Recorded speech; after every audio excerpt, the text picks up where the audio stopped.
Inside this box, there's a PS5 that I only paid $40 for. At least the seller said there's a PS5 in here. I'm not so sure. Let's get it opened up. So, this is the main problem. There's just like a box full of parts. I feel like probably with no padding. I haven't opened it yet though. There's holes in it, so I don't even know if all the parts are here. Like, I feel like I probably just got scammed. But one way to find out, let's open it up and see. Okay, I am seeing PS5 parts. That's good news, I think. Oh, wow.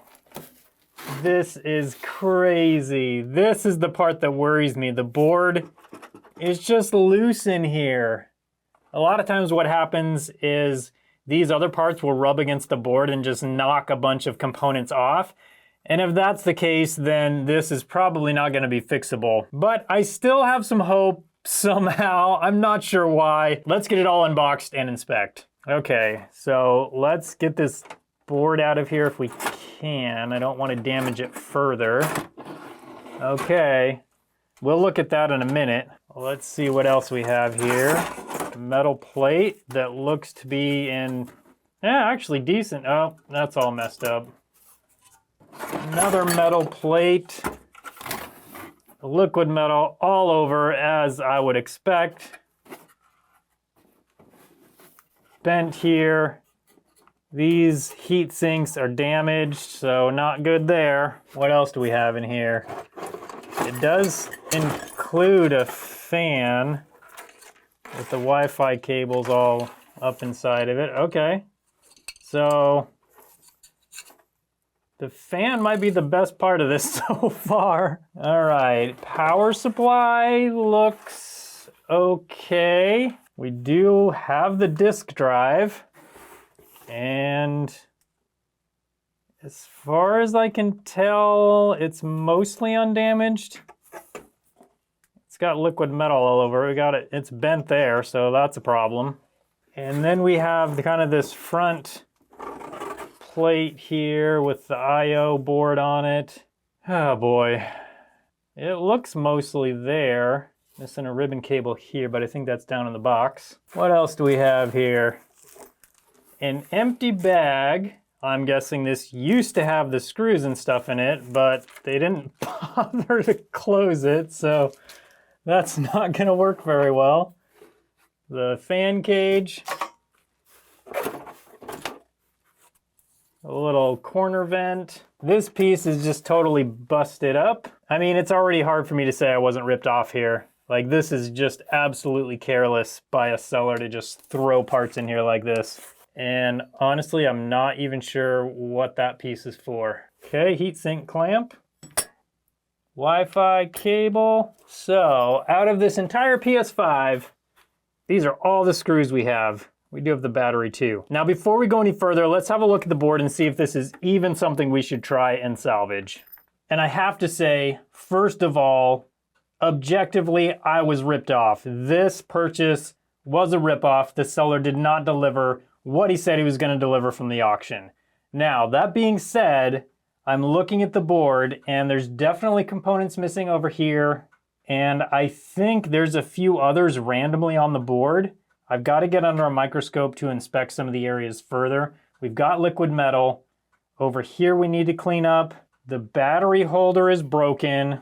I don't see anything right offhand on the bottom that's components torn off. I think one of these guys might be missing, but overall, I think there might be a hope on this one. Now, the seller said that this PlayStation 5 did start up. It just didn't show anything on the screen. And I can see that somebody's been messing with the HDMI port. So there's a bunch of flux residue and just debris caught around here. The port is also kind of at an angle here. And the other thing I wanted to show is that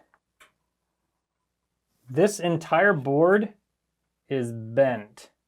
So you can see right here, there's a bend right there. So there's a lot of things wrong with this board, but strangely, I still do have hope. And I feel like this one might be worth trying to save. This is the main area that has a bunch of components missing, and that's all doable. I can get parts for those. The main problem we're gonna have is if there is randomly components missing off of the board that I don't notice or I don't know is supposed to be there, because one component missing can cause the entire board to just not work. So that's gonna be what we're up against here. I think I'm willing to give this PS5 a try. Just know that there's a pretty good chance that we're not gonna be able to fix this one. That being said, let's get all these components installed and inspect the board for anything else we might need, and then we'll try and start it up and see what happens. So I did pay $40 for this PS5, but they charged $90 for shipping, and you saw the condition it was when I received it. That was definitely not a $90 shipping job, so I'm gonna focus on that when I send them a message. All right, and here's the message we're sending to the seller. You can pause to read if you want to. I'm gonna send it, and we'll see what they say. Now, one thing I do want to say about this message is I like to send a message like this, not asking for anything, not expecting anything, but just to see how the seller is going to respond and what they'll offer me. And if that offer is just not good enough, then I'll respond with a counteroffer that I think is more appropriate. So we'll see what they say next, and then we'll craft a response. So here we are under the microscope. This is underneath the Wi-Fi chips. We've got 1, 2, 3, 4 components to replace here. Looks like they are all capacitors, so we'll get those replaced, then we'll move on to the next spot that we need to fix. So first I'm going to put some flux on these pads where the components have been torn off, and then I'll use my soldering iron to remove the little piece of the component that's left on the pad. That'll just make a nice fresh pad for the new component to stick to. Once I have that done, I'll use my hot air soldering station to remove the capacitor off of a donor board and place it onto this board.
So those 4 are all done.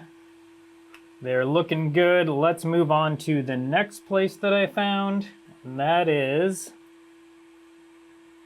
right there. And I was trying to decide if that component is still there.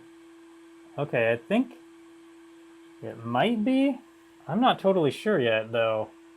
I'm gonna use some hot air and just heat this up and see if we can just push that component back down and if it'll stick.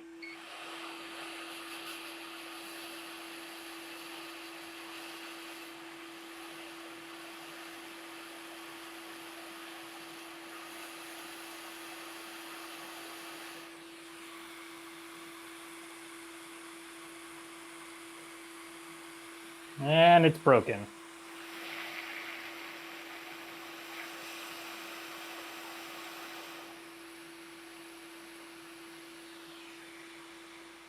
Okay, this one has a little tail. You can see this is just a piece of the old capacitor. So I'll just pull that off. Don't need that on there. Okay, got that. All right, so that one is now looking good.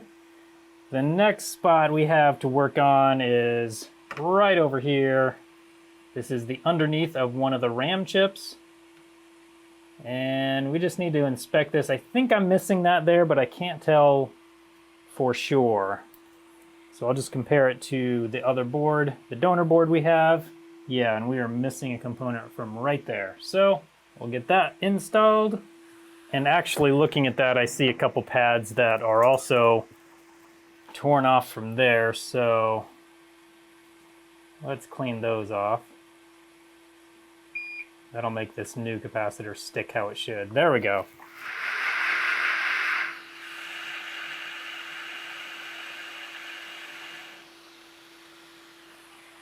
Okay, we're doing good. What else do we have on this side of the board?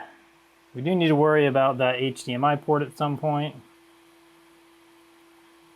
but we'll worry about that in a little bit. I'm going to remove these marks that I have to remember to fix those guys. That's all I see on this part of the board, on this top side. But we've got quite a bit to do on the bottom side, and some of it is pretty fine, tough work. So right here is one area. Oh man, look at that. Oh boy. So this is going to take a while. So as far as I can tell, we have 1, 2, 3, 4, 5, 6, 7, 8, 9, 10, 11, 12 different components just in this one little area. This should be fun. So I'm going to flux this up and actually run my hot air over this area just to kind of get those pads to kind of flatten out a little bit so we can have a look, more of a look at what we need to do here.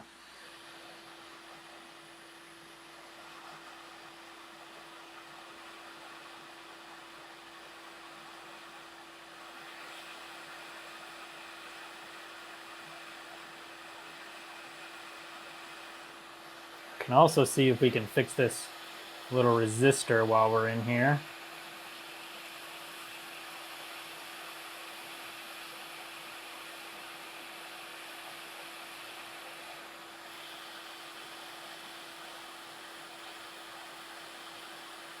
Yeah, I think we got that one.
So I did fix a couple of these off camera. This guy right here was missing, and then over here, this guy was missing, and this guy was missing. So those are all fixed up. We got another capacitor right there. We have one of these large capacitors right here. And then for some reason, they also knocked off this component right here. I'm not sure why. This is just a connector for one of the Wi-Fi antennas. Not sure how that happened, but we need to replace it. So let's start with this capacitor right here. This one you can tell that none of the pieces of the old capacitor have fallen off because the pads are nice and silver. When pieces of the old capacitor come off, there's like a piece of copper on there. So this should be a fairly easy one. We're first going to flux it up, then use our hot air station to steal one from our donor board and install it onto this board.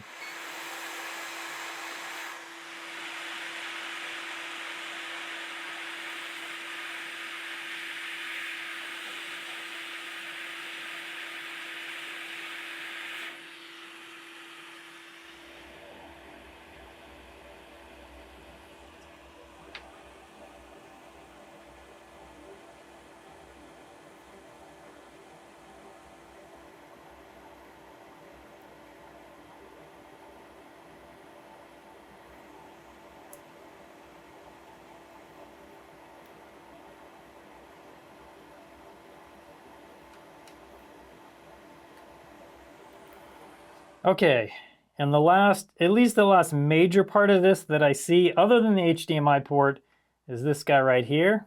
I've got it all cleaned off, and luckily the pads actually look pretty good.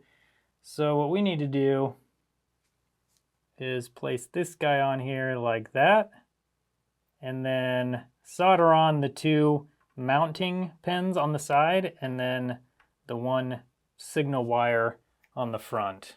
So here we go, let's flex it up, then we'll get that soldered on. I'm gonna burn away some of that flux just because I don't want too much of it to get up inside this connector. Yeah, I don't know, that might be, probably gonna need my bigger iron for the sides. All right, here we are with a larger iron. I'm gonna keep some pressure down on it with my tweezers and solder it on like that. And then same with the other side, hopefully not melting anything else. Okay, just gonna redo this side one time just to make sure it's good. Yep, good. And same with the other side one time.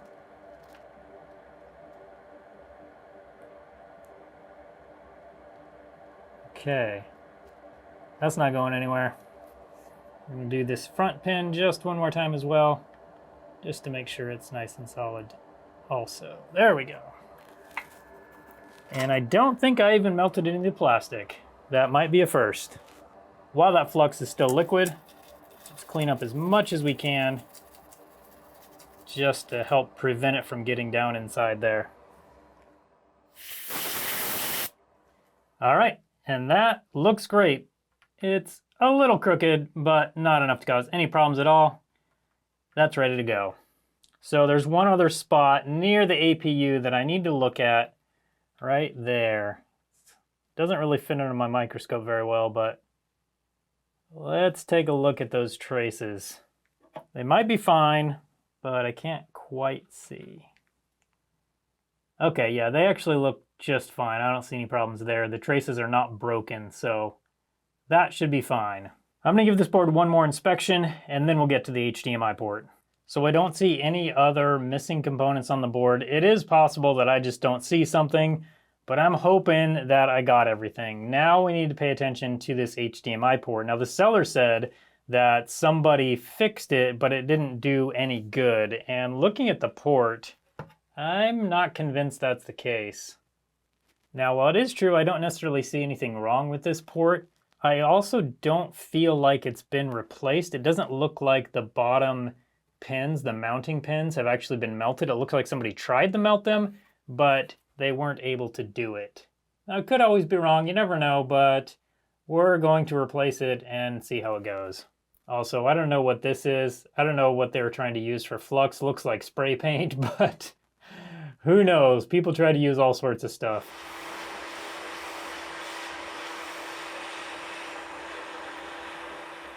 Now with the HDMI port off, we can kind of see the full story. What I'm seeing here is what looks like corrosion. So I'm thinking what happened is somehow some sort of liquid got into the HDMI port and caused some corrosion in here. And that's what was causing the issue. And since they couldn't get the HDMI port off, then it still had the issue when they were done, quote unquote, trying to fix it. So firstly, what we're gonna do is clean this all up just a little bit, have a better look at it. So everything, actually, for the most part, everything looks good. I'm gonna clean it up a little bit better, and then we're going to install the new port. All right, and here we go with the brand new port. I need to heat up the solder in the mounting holes. That will allow me to push the new port up through those holes. And then I'll hold the port on there. Then once I feel like the solder is solidified, I can remove my tweezers, and then we can inspect and make sure that all of the pins look good on this new port. Okay, solder is nice and liquid.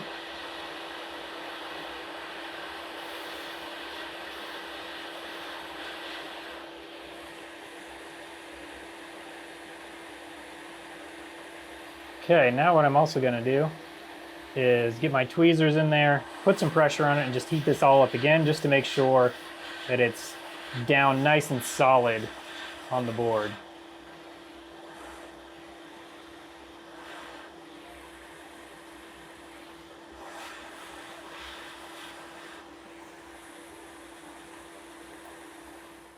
All right, and there is a look at the solder work, and that looks excellent. So now with this HDMI port installed, we can get this thing put into a chassis and see if it'll start up.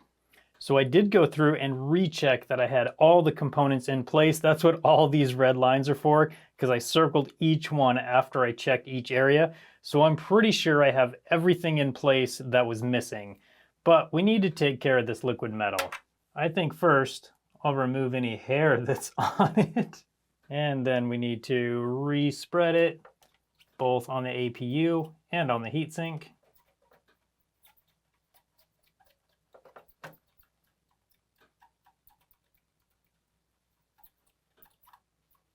There we go, that's looking better there.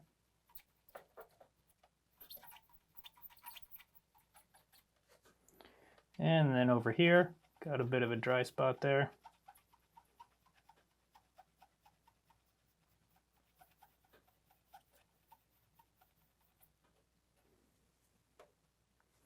And of course, we do need to add a little bit just to make sure we have the perfect amount. There we go. And now that that's done, I have a chassis to put this board into. So let's get this in and see if it'll start up.